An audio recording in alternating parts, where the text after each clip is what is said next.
યુવાની હોય અથવા કંઈ એવી અવસ્થા હોય ત્યારે એણે ચોરી કરી હોય તો હવે ચોરી કરે એનું નર્ક તો ભોગવવું જ પડે. પણ જો ચોરીના ફળ રૂપે એને નર્ક ભોગવવું ન હોય તો જે માણસની ચોરી કરી હોય ને એ માણસની પાસે જઈને એની જે વસ્તુ લીધી હોય એ વસ્તુ એને દઈ આવવાની.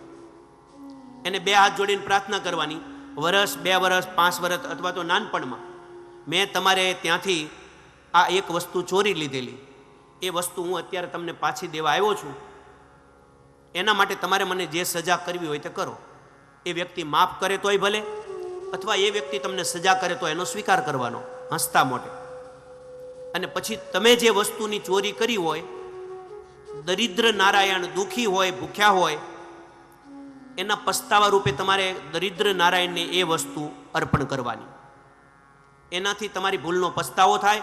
અને પછી કોઈ ભગવાનનું મંદિર હોય એ મંદિરે તમારે બેઠા બેઠા પ્રભુનું ભજન કરવું અને મંત્ર જાપ કરવો.